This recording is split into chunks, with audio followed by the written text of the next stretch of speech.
This video is brought to you by Alpine Academy, subject Biology, class first year intermediate, Sin textbook board Jamshoro. Biology. बिस्मिल्लाहिर्रहमानिर्रहीम। अस्सलाम वालेकुम। आज हम chapter number 5 start कर रहे हैं और यह चैप्टर नंबर 5 का फर्स्ट लेक्चर है, variety of life. Variety of life.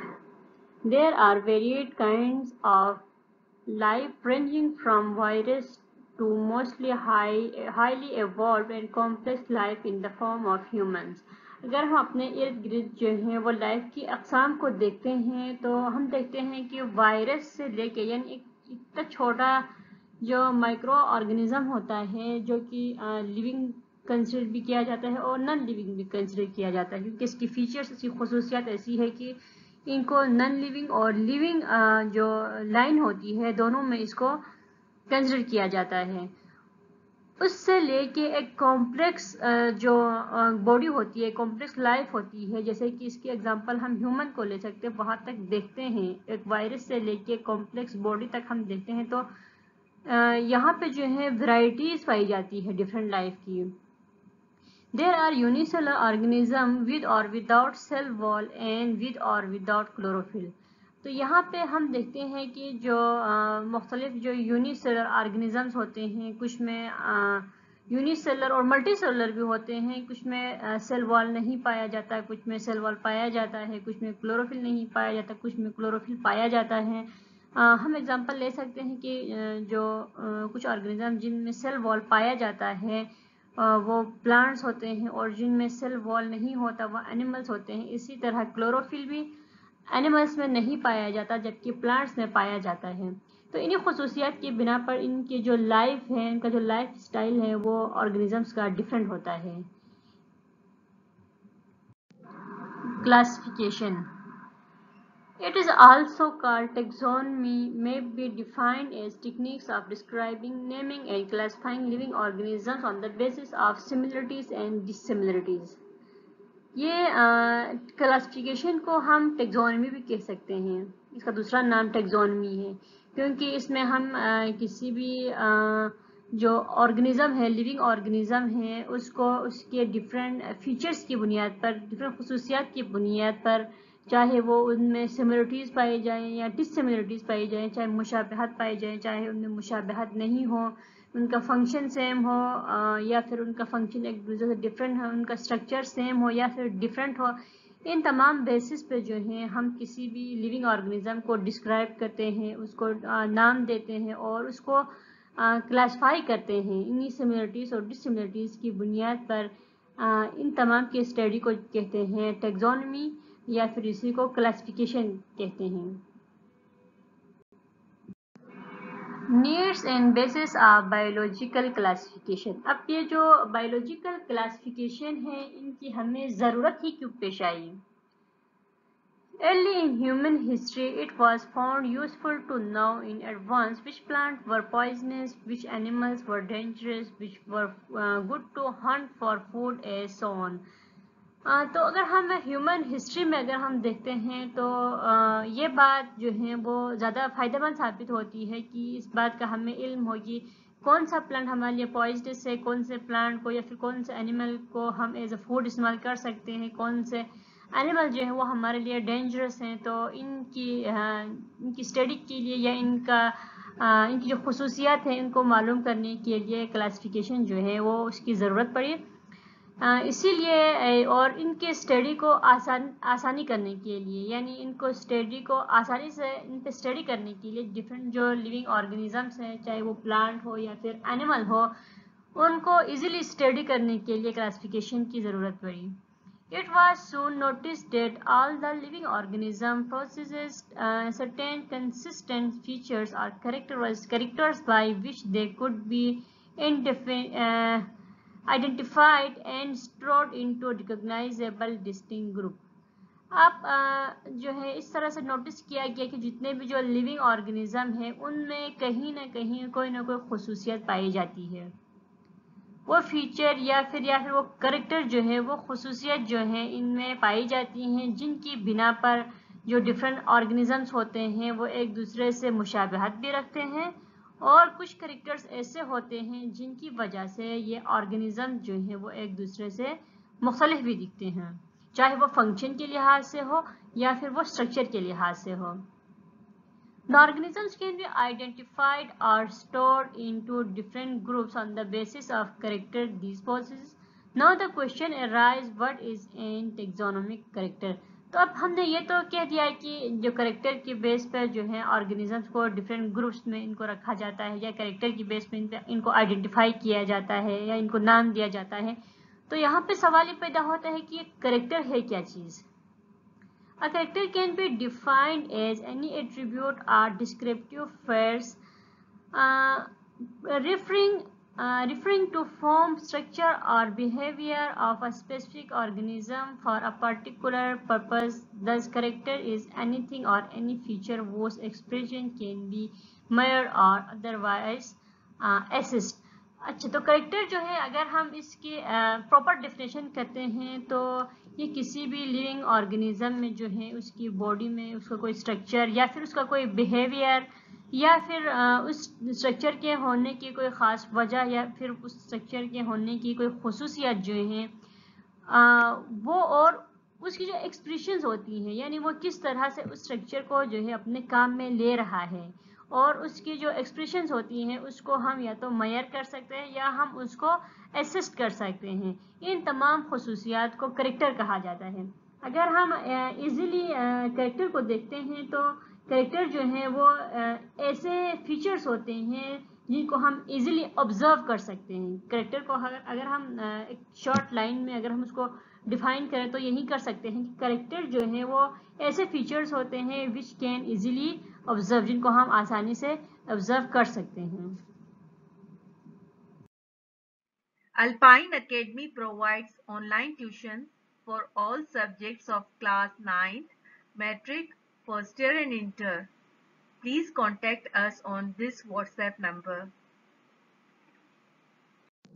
Taxonomists mostly deal with the expressions of character. Taxonomist जो है वो टेक्सोनोमी को स्टडी करने वाले पर्सन को टेक्सोनोमिस्ट कहा जाता है। ये मोस्टली डील करते हैं एक्सप्रेशंस को करेक्टर्स के, यानी करेक्टर जो है वो कौन सी उसकी एक्सप्रेशन है, या फिर वो उसको ऑब्जर्व करेगा, ऑब्जर्व करने के बाद या फिर उसको वो मेजर करेगा या फिर वो उसको असिस्ट करेगा। For example, petal length may be considered as a character, but petal length 12 millimeter is an expression of that character. जैसे कि यहाँ पे आपके बुक में एक एग्जांपल दी गई है पेटल के लेंथ की। जो फ्लावर का जो कलर्ड पार्ट होता है, कलर जो लीफ होते हैं उसको पेटल कहा जाता है। तो पेटल जो है उसका कलर, सपोज हम कहते हैं कि उसका कलर जो है वो रेड है, तो ये उसका एक कैरेक्टर है। तो अब यही पेटल जो है वो 12 मिलीमीटर जो है इसकी लेंथ है, तो वो उसकी एक्सप्रेशन है, उस कैरेक्टर की एक्सप्रेशन है ये। Corolla color may be considered as a character, but corolla color white is an expression of that character. इसी तरह अगर हम कोरोला को देखते हैं, कोरोला बोलते हैं जो रिंग होती है पेटल्स की, पेटल्स एक रिंग फॉर्म में अरेंज होते हैं, या हम कह सकते हैं कलेक्शन ऑफ जो पेटल्स होते हैं उनको कोरोला कहा जाता है। ये एक करेक्टर है। अब आप देखें कि अब ये जो कोरोला है उसका कलर जो है वो वाइट है, या फिर हम कह सकते हैं कि उसका कलर जो है रेड है, या फिर वो येलो है, तो ये उसकी एक्सप्रेशन हुई उस करेक्टर की। तो ये कोरोला एक करेक्टर है और इसका कलर जो है, या चाहे वो रेड हो, वो ब्लू हो, येलो हो या फिर वाइट हो, कोई भी कलर हो, तो वो उसकी एक्सप्रेशन हुई, उस करेक्टर की खुसूसियत की एक्सप्रेशन हुई। The living organisms are classified on the basis of homology, comparative biochemistry, cytology and genetics. जो living organisms हैं उनको क्लासीफाई करने के लिए कोई ना कोई टूल्स होने चाहिए जिनकी बेस पे लिविंग ऑर्गेनिज्म को क्लासीफाई किया जाए।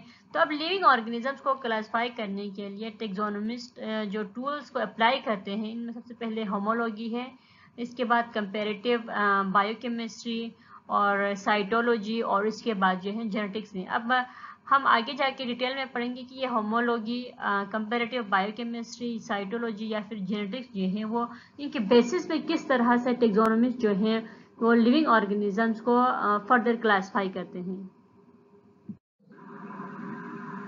Homology. The living organism placed in a particular group all have many fundamental similarities in their structure. तो homo means same and तो ऐसे ऑर्गेनिज्म ऐसे लिविंग ऑर्गेनिज्म जिनको एक ख़ास ग्रुप में रखा जाता है उनके कुछ ऐसे फंडामेंटल सिमिलरिटीज़ की बुनियाद पर जो उनके स्ट्रक्चर में पाई जाती हैं। तो अब यहाँ पे स्ट्रक्चर में सिमिलरिटीज पाई जाती हैं तो यहाँ पे दो पॉइंट्स ज़हन में आ जाते हैं। सबसे पहला पॉइंट जो आपके माइंड में आता है वो ये कि स्ट्रक्चर जो है वो क्या वो एक्सटर्नली सेम है, और सेकेंड पॉइंट जो है स्ट्रक्चर जो है वो इंटरनली सेम है।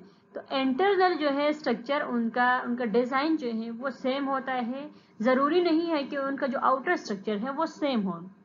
It is not always easy to recognize these basic similarities. तो इन जो बेसिक सिमिलरिटीज जो होती हैं इनको रिकग्नाइज करना, इनको जानना जो है वो easy नहीं होता।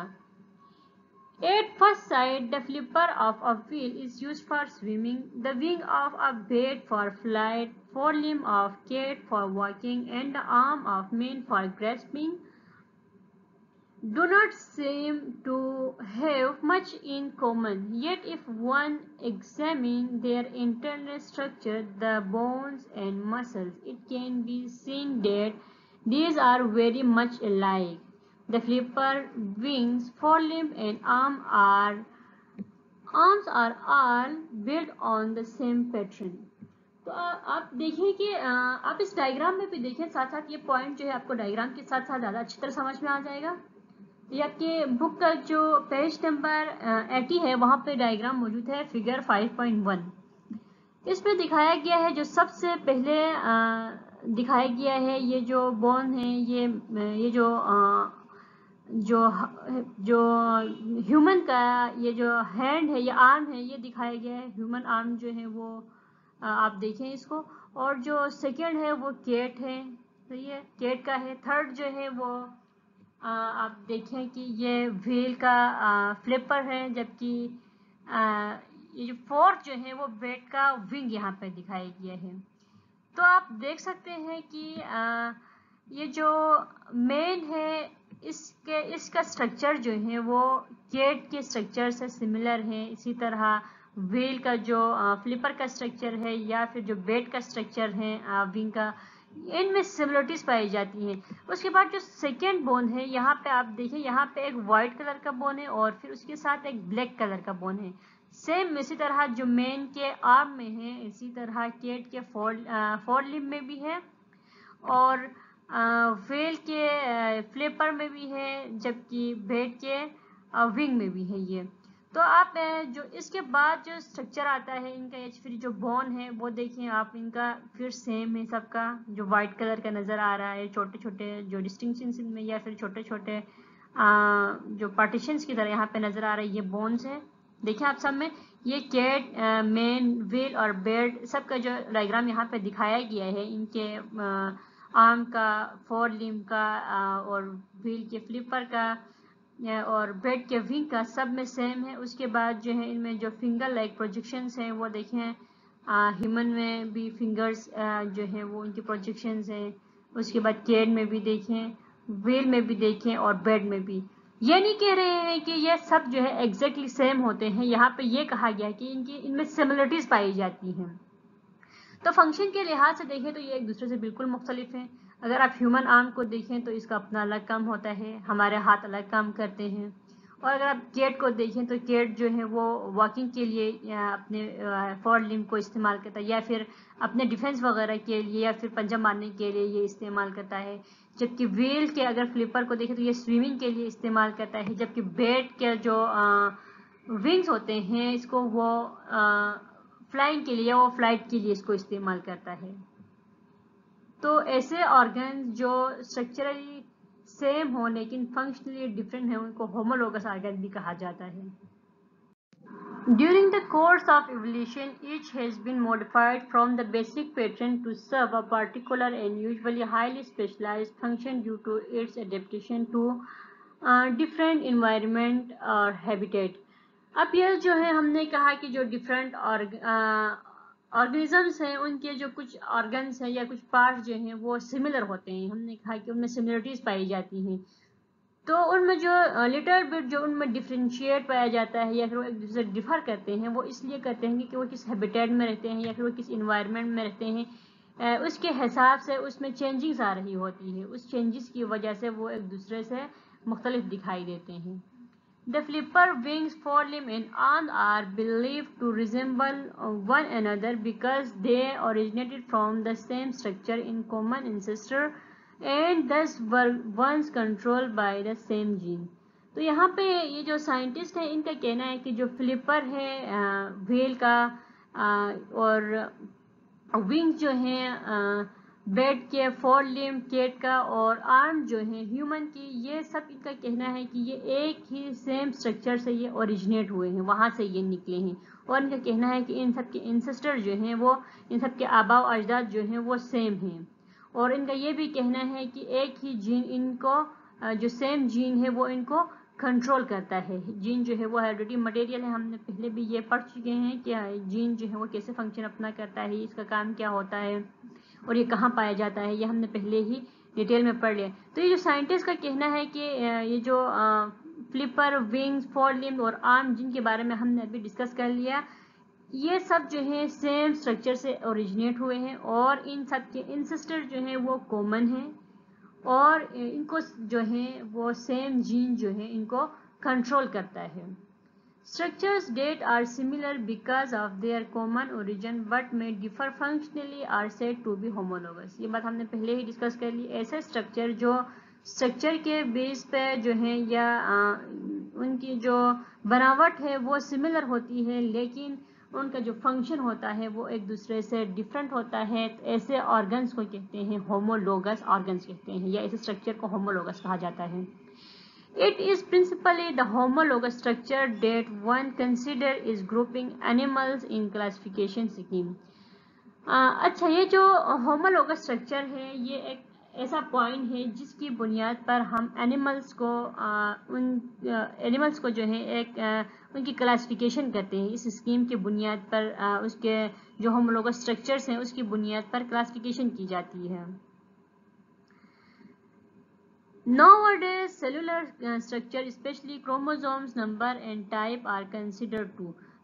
तो अभी जो है आजकल जो मॉडर्न स्टडीज़ हैं उसकी बुनियाद पर सेलुलर स्ट्रक्चर पे भी क्लासिफिकेशन की जाती है. ख़ासतौर पर जो नंबर ऑफ क्रोमोसोम्स होते हैं उनको काउंट किया जाता है और उसके हिसाब से जो है डिफरेंट जो लिविंग ऑर्गेनिजम्स हैं उनको क्लासिफाई किया जाता है. There are physiological homologies and even biological homologies. Structure and function are always closely related. तो यहाँ पे ये कहा गया है कि कुछ जो है ऐसे भी फिजियोलॉजिकल होमोलॉजीज या फिर कुछ ऐसे ऑर्गन्स होते हैं जो फिजियोलॉजिकली भी सेम होते हैं और बायोकेमिकल भी इनका जो यानी वो किस मटेरियल से बने हुए हैं, वो किस कंपोनेंट से बने हुए हैं वो भी सेम हो सकता है.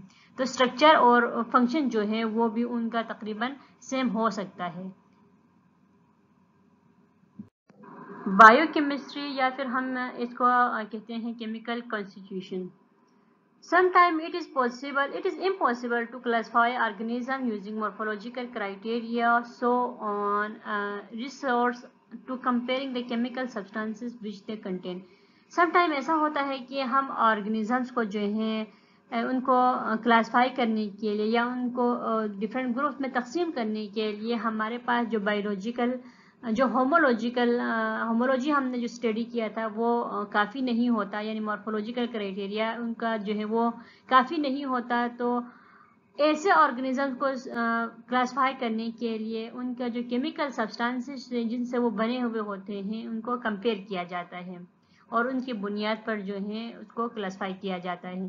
This is particularly used when classifying organisms like bacteria which may all look alike and have an identical cellular structure.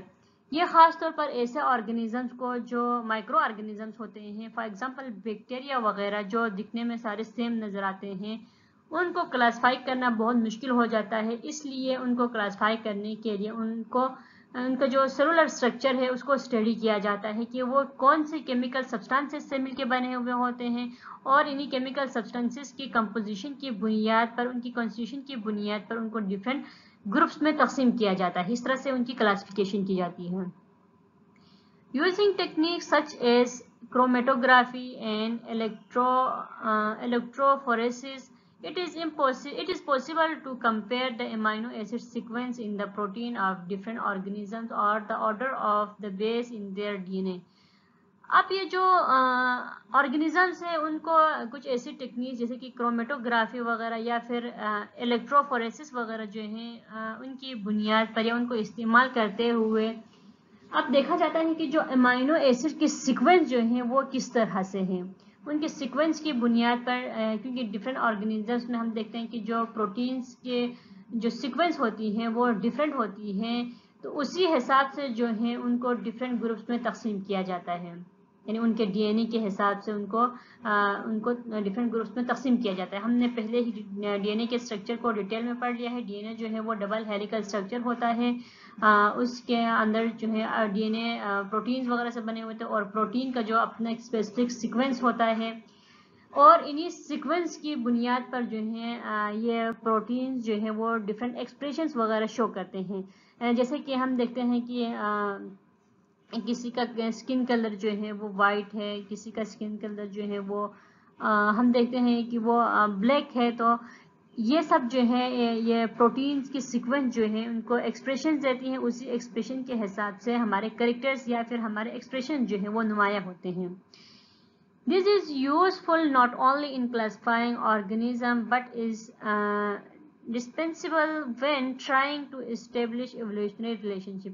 अच्छा, ये जो बायोकेमिस्ट्री है इसके हिसाब से जो हम डीएनए वगैरह या प्रोटीन्स वगैरह अमीनो एसिड की सीक्वेंस वगैरह को हम स्टडी करते हैं, तो ये ऑर्गेनिजम्स को क्लासिफाई करने के काम तो आता है। उसके साथ साथ ये जो एवोल्यूशनरी रिलेशनशिप है, यानी हमारे आबा व अजदाद कौन से ऑर्गेनिज्म से मिलते जुलते हैं या कौन से ऑर्गेनिज्म के आबा और अजदाद हमारे हमसे बिल्कुल वो मिलते जुलते हैं, या हमारी ओरिजिनेशन जो है वो कहाँ से हुई है उसको हम स्टडी कर सकते हैं। तो इसका मतलब ये है कि बायोकेमिस्ट्री जो है उसको हम सिर्फ क्लासिफिकेशन के लिए इस्तेमाल नहीं करते हैं, उसके लिए फ़ायदेमंद साबित नहीं होता है, बल्कि जो एवोल्यूशनरी रिलेशनशिप्स हैं उनको स्टडी करने के लिए भी ये इस्तेमाल किया जाता है। Other characteristics used in classifying organisms include their immunological reactions, the types of symbionts with which they may associate. इसी तरह जो है कुछ दूसरे characteristics हैं उनको भी क्लासिफिकेशन, ऑर्गेनिज्म की क्लासिफिकेशन के लिए वो इस्तेमाल किए जाते हैं। इनमें जो है इम्यूनोलॉजिकल जो रिएक्शंस हैं, जिस तरह से सिम्बियोट्स जो हैं उनकी डिफरेंट जो टाइप्स होती हैं, उनकी जो एसोसिएशन होती हैं, उनकी बुनियाद पर भी, उनके कैरेक्टर्स की बुनियाद पर भी डिफरेंट लिविंग ऑर्गेनिजम्स को कैटेगराइज किया जाता है डिफरेंट ग्रुप्स में, या फिर उनकी क्लासिफिकेशन की जाती है। For more details on remaining lectures, chapters and exercises of this book, please send us a message on WhatsApp number. ये WhatsApp number जो यहाँ पे mention है, यहाँ पे आप मैसेज कर सकते हैं इस बुक से या इस एक्सरसाइज से रिलेटेड कोई भी क्वेश्चन हो या क्वेरी हो, हम ज़रूर आपको रिस्पॉन्स करेंगे। इसके अलावा आप हमें ईमेल भी कर सकते हैं at alpineacademy@gmail.com। The third tool is cytology. हमने दो टूल्स तो पहले पढ़ लिए। पहला हमने पढ़ लिया कि होमोलॉगी क्या है, कि होमोलोगस ऑर्गन्स की बुनियाद पर ऑर्गेनिजम्स को ग्रुप्स में तकसीम किया जाता था। सेकेंड हमने पढ़ा कि उनको जो है उनके बायोकेमिकल जो सब्सटेंसेस होते हैं, उनकी कंस्टिट्यूएंट होती है, उसकी बुनियाद पर उनको तकसीम किया गया है। जो थर्ड वन है वो है cytology. Cytology, although gross structure is a convenient basis for classification, sometimes microscopic features have to be used. जो ग्रॉस स्ट्रक्चर्स वगैरह होते हैं जैसे कि होमोलोगस ऑर्गन्स वगैरह हो गए, या फिर जो एनालोगस ऑर्गन्स हो गए, उनकी बुनियाद पर उनको स्टडी तो किया जाता है, उनको क्लासिफिकेशन तो उनकी की जाती है, लेकिन कुछ ऑर्गेनिज्म जो है उनकी क्लासिफिकेशन होमोलोगस की बुनियाद पर करना जो है वो मुश्किल हो जाता है। तो ऐसे ऑर्गेनिजम्स को फर्दर उनकी स्टडी की जाती है, माइक्रोस्कोपिक उनके फीचर्स को स्टडी किया जाता है और उनकी बुनियाद पर उनको डिफरेंट ग्रुप्स में तकसीम किया जाता है। तो साइटोलॉजी का मतलब यही है कि हम कहते हैं कि साइटोलॉजी जो है वो बायोलॉजी की वो ब्रांच है जिसमें सेल को स्टडी किया जाता है और सेल के स्टडी के हिसाब से डिफरेंट लिविंग ऑर्गेनिजम्स को डिफरेंट ग्रुप्स में तकसीम किया जाता है। For example, studies with the electron microscope have revealed that bacteria and cyanobacteria have a unique type of cell structure, for which reason they have now put together in kingdom of their own. जैसे कि यहाँ पे example दी गई आपके book के हिसाब से, electron microscope के इस्तेमाल से अगर हम बैक्टीरिया और साइनोबैक्टीरिया को स्टडी करते हैं तो उनके जो सेल स्ट्रक्चर होते हैं उनमें यूनिक कैरेक्टरिस्टिक पाई जाती हैं और इसी की बुनियाद पर जो है उन दोनों को उनका एक अलग उनका अपना किंगडम बनाया गया है। In this case, microscopic observation of cell structure has been used to make a fundamental split in the classification of living things between prokaryotes and eukaryotes. अच्छा, हमने प्रोकैरियोट्स और यूकैरियोट्स को अर्ली चैप्टर में हमने discuss कर लिया है। तो प्रोकैरियोट जो है वो ऐसे ऑर्गेनिजम्स होते हैं जिनमें ट्रू न्यूक्लियस नहीं पाया जाता या फिर वेल डिफाइंड न्यूक्लियस उनमें नहीं पाया जाता, जबकि यूकैरियोट जो है वो ऐसे ऑर्गेनिजम्स होते हैं जिनमें वेल डिफाइंड न्यूक्लियस पाया जाता है। तो यहाँ पे हम कहते हैं कि वेल डिफाइंड न्यूक्लियस, यहाँ हम न्यूक्लियस की बात कर रहे हैं तो इट मीन्स दैट कि हमने वहाँ पे उसके सेल को स्टडी किया है। तो सेल के स्टडी की बुनियाद पर हमने ऑर्गेनिजम्स को 2 डिफरेंट ग्रुप्स में तकसीम किया है। तो ये इनको, एक को हमने कहा प्रोकैरियोट्स और दूसरे को हमने कहा यूकैरियोट्स। अगर हम सेल को उठा के देखें, उसको हम स्टडी करें तो ऐसे ऑर्गेनिजम्स जिनमें ट्रू न्यूक्लियस नहीं पाया जाता, ऐसे सेल्स जिनमें ट्रू न्यूक्लियस नहीं पाया जाता उनको प्रोकैरियोट्स कहा, और जबकि दूसरे को जिनमें ट्रू न्यूक्लियस या फिर वेल डिफाइंड या फिर वेल अरेंज न्यूक्लियस जिनमें पाया जाता है उनको हमने यूकैरियोट्स का नाम दिया। तो इसी तरह से जो है वो सेल की बुनियाद पर हमने ऑर्गेनिजम्स को डिफरेंट ग्रुप्स में तकसीम किया है। Microscopic structure can be useful at the generic and species level too. For example, the number of chromosomes can enable entomologists to classify locust and grasshopper, and the surface feature of seeds and pollen grain is revealed by the scanning electron microscope can be used in classifying flowering plant। तो यहाँ पे फिर एक और example जो plant के हिसाब से या फिर एंटोमोलॉजिस्ट जो है यानी जो इंसेक्ट को स्टडी करते हैं उनको एंटोमोलॉजिस्ट कहा जाता है। उनके हिसाब से जो है एक एग्जांपल यहाँ पे दी गई है ग्रास हॉपर और लोकस की। तो इनको डिफरेंट ग्रुप्स में इसलिए इनको रखा गया है क्योंकि इनके नंबर ऑफ क्रोमोसोम जो है वो एक दूसरे से सेम थे या फिर एक दूसरे से मुख्तलिफ थे। अब जो क्रोमोसोम्स है वो कहाँ पे पाए जाते हैं, ये सब जो है स्टडी जो है हम सेलुलर लेवल पे करते हैं या माइक्रोस्कोपिक इलेक्ट्रॉन माइक्रोस्कोप के लेवल पे करते हैं। Indeed, this sort of techniques can show delicate differences between species or subspecies which are identical in many other respects. हद तक कि ये जो टेक्निक्स होती हैं इससे हम ये भी शो करते हैं कि इनमें डिफरेंस जो स्पीशीज़ है इनमें डिफरेंसेस या फिर इनके सब स्पीशीज़ हैं इनमें डिफरेंसेस या फिर इनमें आइडेंटिकल जो हैं वो किस तरह से एक दूसरे से सेम है और वो किस तरह से एक दूसरे से मुख्तलिफ हैं। Genetics is the last tool which is used for biological classification। तो जेनेटिक जो है वो आखिरी टॉपिक है या फिर आखिरी ये जो टूल है जिसको जेनेटिक क्लासिफिकेशन के लिए यूज़ किया जाता है।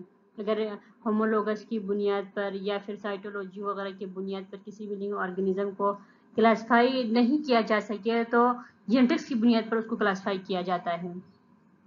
All the morphological, biochemical properties and cytological characters of an individual of a species depends upon its genetic constitutions।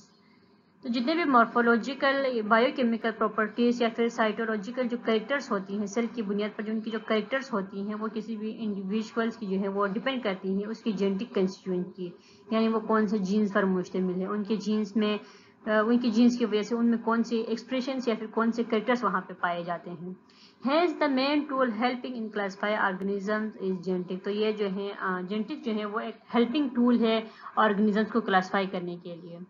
As mentioned above, the relevant base sequence in DNA is an important tool for classifying organisms. हमने पहले ही यानी जो biochemistry का जो tool था उसमें हमने पहले ही डिस्कस कर लिया कि जो डीएनए में सीक्वेंस जो होता है एमाइनो एसिड्स का या फिर प्रोटीन्स का, वो एक इम्पॉर्टेंट टूल होता है ऑर्गेनिजम्स को क्लासीफाई करने के लिए, क्योंकि डिफरेंट ऑर्गेनिजम्स में जो एमाइनो एसिड का जो सीक्वेंस होता है या फिर जो इनका जीन या फिर जिनका डीएनए होता है वो एक दूसरे से मुख्तलिफ होता है, क्योंकि हर ग्रुप में हर ऑर्गेनिज्म में जो है, हर ग्रुप ऑफ ऑर्गेनिज्म में जो है, हर स्पीशी में जो है उनका जो क्रोमोसोम्स का नंबर है वो एक दूसरे से मुख्तलिफ होता है, और हर क्रोमोसोम्स में जो जीन है और उनके अंदर जो प्रोटीन या एमाइनो एसिड्स की जो सीक्वेंस होती है वो एक दूसरे से मुख्तलिफ होती है, और इन्हीं की बुनियाद पर जो इन्हीं जीन्स या फिर डीएनए की बुनियाद पर जो है डिफरेंट ऑर्गेनिजम्स को डिफरेंट ग्रुप्स में उनको तकसीम किया जाता है, उनको क्लासीफाई किया जाता है।